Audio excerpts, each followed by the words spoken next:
Бүгүнкү учурда маникюр, педикюр, шугаринг деген нерселери бар. Аялдар салон красотага барышат, ошо шугаринг деген нерсени кылышат экен. Бул кандай десеңиз, мисалы үчүн аял киши жыныстык аврет жактардагы ашыкча түктөрдү башка жерге барып туруп берет, ал башка кыз, башка аял ошол нерсени алып тазалап берет.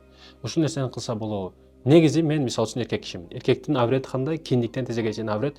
Эркек дагы, аял дагы, жаныбар дагы эч ким көргөнгө болбойт. Жада алса төшөктө жатканда көрпөнү одеялды оронуп жаткын дейт. Неге десе, Кудайдан, Аллахтын өзүнөн уялгын дейт да алымдарыбыз. Бул маселечи шугарингде барып башка аялга, жат аялга барып туруп берет. Бул ошол жыныстык жактагы түктөрдү, ашча нерселерди алат. Бул туура эмес. Аялдар ар бир жыныс жактагы, эркек болсун, аял болсун, айырмасы жок. Жыныс жактагы түктөрдү өзү алууга, өзү тазалоого милдеттүү болуп эсептелет. Көп аялдар бүгүн чарчап атам дейт, ашыкча энергиям кетип калып атат дейт.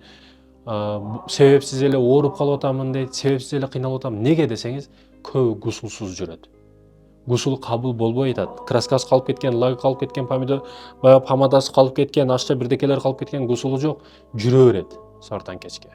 Каштасынан бир өчпөй турган краскаларды коюп койгон. Ошонун айынан чарчайт, ошонун айынан келип ар кандай көзгө көрүнбөгөн нерселер жабышат, назар тиет, көз тиет, анан сөз тиет. Анан себепсиз чарчай берет, ооруй берет да. Эже карындаштарым, бул маселеге маани бериңиз. Кийим жайган учурда дагы аврет, жыныстык жакка тиешелүү кийимдерди үстүнө материал жабып, сонун кылып жайыңыз. Кээде айылдарга барып калсаң, кийимдерди сонун ушул жиптүү үйүнөн баштап огороддун башындагы дарагага чейин жиптүү веревканы коет дагы, үстүгө кийимдерди, аврет кийимдерди коюп коет. Бул туура эмес, башка эркектерге туура эмес, ой жүгүртүүгө себепчи болуп каласың. Кийим койдуңбу, анын үстүнө сөздү бирдеке менен жаап кой. Кийим жайган учурда дагы.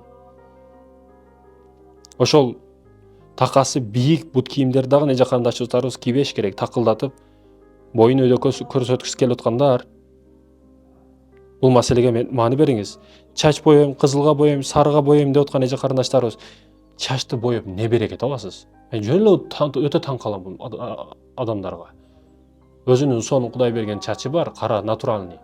Аны башка светке коюп, аны кылам, кызыл кылам, ак кылам дегендер бар. Бояу ушунчалык боягың келип атса, хына менен бояп өчүп кетет. Гусулуң өтөт. Анары өчпөй турган краскалар менен бояп алат. Гусул өтпөй жүрө берет, а? Кирпик койгондо дагы. Кирпик өтө зыян. Азыркы учурдагы кирпиктер, жасалма кирпиктер өтө зыян.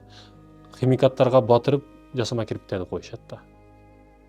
Каш терүү болбойт, каш терүү арам болуп эсептелет. Кирпик койгон учурда бул маселеге маани бериңиз. Зыян, ден соолугуңузга зыян.